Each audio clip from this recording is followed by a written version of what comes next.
Gece gündüz yatmaz olur, su gibi akıp çağlayan deryalarda batmaz olur, deryalarda batmaz olur.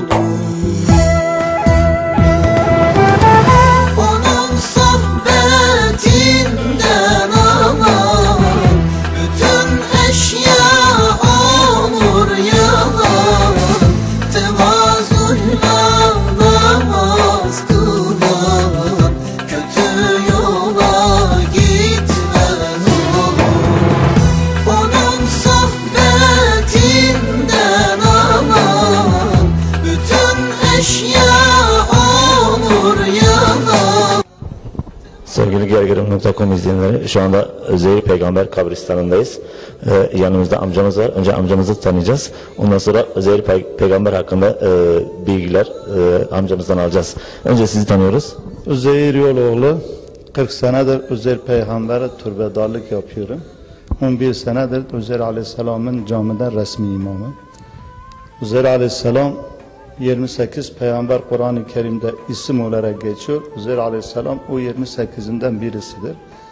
Cenab-ı Allah kendine büyük bir mucize gösterdi. 100 yıl uyku ölümü veriyor. Cenab-ı Allah tekrar diriltiyor Üzeyir Aleyhisselam'ı. Ve kendine soruyor, ne kadar kalmışsın? Diyor, yan bir gün, yan bir günden az. Cenab-ı Allah diyor, sen 100 yıldır buradasın diyor. Bak işte yediğin meyve kalanın rengi değişmemiş. Merkebin kemiklere bak çürülmüş, ne hale gelmiş. Gelecek nesiller için ibret olarak bu mucizeyi sana gösterdim Cenab-ı Allah diyor. Cenab-ı Allah tekrar Üzeyir Aleyhisselam'ın merkebine de hayat verir gözünün önünde. Çünkü ayet olarak Cenab-ı Allah diyor ki قَالَ كَيْفَ نُشِزُ اللَّحْمًا O çürülmüş kemiklere bak nasıl tekrar et veririm, hayat veririm onu da gör. Onu da gözüyle görür Üzeyir Aleyhisselam. وَعَلَمُ Benim Rabbim her şeye kadirdir. Merkebine biniyor, Şam'a gidiyor. O zaman evi Şam'daymış Üzeyir Aleyhisselam. Gidiyor ki evin yerinde başka ev yapılmış. Bir ihtiyar kadın o kadar yaşlanmış ama vafaj. Damın balkonundan oturuyor. Üzeyir Aleyhisselam diyor, hele bu kadına soralım. Kim benim evim yerinde ev yapmış? Kim oturuyor? Soruyor, bu ev kime aittir diyor. Bu ev Üzeyir Peygamber'in oğlunun evidir diyor. Peki Üzeyir Aleyhisselam nerede diyor? Üzeyir Aleyhisselam 100 yıldır gitti, daha geri gelmedi diyor. İşte Üzeyir Aleyhisselam biliyor ki 100 yıl Cenab-ı Allah uykuda bırakmış. Ondan sonra oğlu geliyor Üzeyir Aleyhisselam, Pirefani. Babası 40 yaşında, kendisi 118 yaşında. Çünkü Cenab-ı Allah uykudaki ömrü durdurmuş. Üzeyir Aleyhisselam 100 yıl kalmış.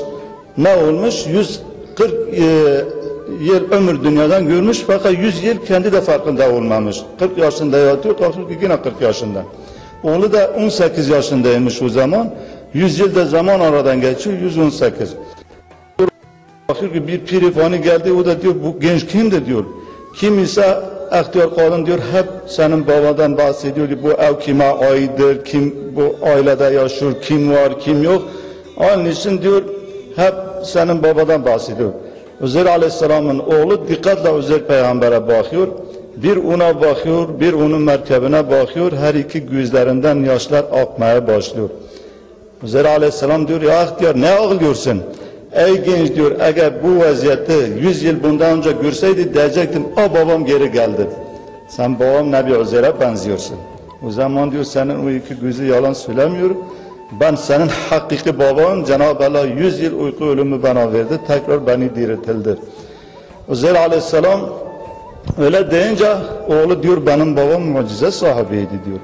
Babam hayatta olsaydı şu hanım hem farz ama dua ederdi, Cenab-ı Allah şifa verirdi diyor. Üzeyir Aleyhisselam ama gözlere dua ederken sağ eliyle işaret veriyordu, gözler açılıyordu. Hatta İmam Gazali bir mektubatından diyor ki, ne kadar zaman ileriye giderse ilmin mealini daha açığa gelir. Peki Sayın amcacığım, meseleyi aşağı yukarı anladık. Peki Üzeyir Peygamber burada yattığına dair gerçekten bir... Üzeyir Aleyhisselam hem burası Üzeyir Peygamber'in uyku yeri hem de 60 yıl sonra uykudan sonra gelmiş buraya vefat etmiş. Hem de vefat etmiş. Yoğun bir izleyici, yoğun bir ziyaretçi akını var. Burada biz biliyoruz. Size Allah razı olsun. Gelen misafirlere çay veriyorsunuz. İkram ediyoruz. Yani burada konaklıyorlar, ondan sonra namaz kılıyorlar, onu hazırlıyorsun, camiye temizliyorsun. Yani eski Türkiye'nin her yanından Zehri Peygamber'i ziyaret etmeye gelen insanlar var. Ne istiyorsun gelen katılımcılardan mesela? Ne bekliyorsun? Onlar geliyor, dua ediyorlar. Üzeyr Aleyhisselam'ı ziyaret ediyorlar. Biz de ziyaretçilere hoş karşılanıyoruz. Onlara çayı ikram ediyoruz. Çayı ikram ederken de karşılık bir şey istemiyoruz. Evet. Size afiyet olsun, yolunuz devam edin diyoruz. Allah razı olsun. Peki gelen ziyaretçiler burada kurban da kesiyorlar. Kurban da kesiyorlar. Allah rızası için. Burada, ikram ediyorlar. Kendi yiyorlar. Başkasının ne de yemek ikram ediyorlar. Bir de yatıyorlar değil mi burada? Yatıyorlar. Cuma geceler bazılar yatıyorlar burada. Yani tam Uzakta geliyor, fırsat bulunmuyor ki geri gelsinler. Nasıl olsa diyor bir peygamberi ziyaretine gelmişiz. Onun feyzi alıyoruz, bir gece de burada kalacağız. Bu gerçekten O niyetiyle Adıyaman kalıyorlar. dışında da gelen insanlar oluyor mu mesela? Urfa'dan, Malatya'dan gelen oluyor. Ve menzile gelen oluyor. Bazılar Nemrut Dağı çıkıyorlar, onlar gelen oluyor. Bir peygamber yatıyor. Evet. Hazreti Resulullah sallallahu aleyhi ve sellem bir hadis-i şerif var. Men zarani fil memati ke men zarani fil hayati. Beni vefatta sonra ziyaret edenler sanki hayatta ziyaret etmiş. Bir sahabe diyor ki ya Resulullah sana mahsus, bütün peygamberlere mahsus. Biz demin baktık fotoğraflarken sizi çayı hazırlamışsınız herhalde akşam. Oradaki malzemeyi kaldırmıyoruz çünkü iftar veriyoruz burada. Burada iftar da veriliyor mu? Çay iftarı veriyoruz. Ondan sonra teravihe gelenler çay içiyorlar.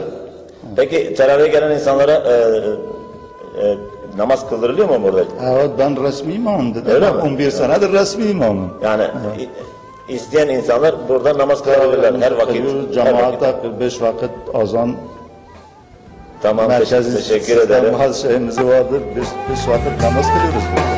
Teşekkür ederim. Sağ olasın. Allah razı olsun. Allah ziyaretinizi kabul eylesin.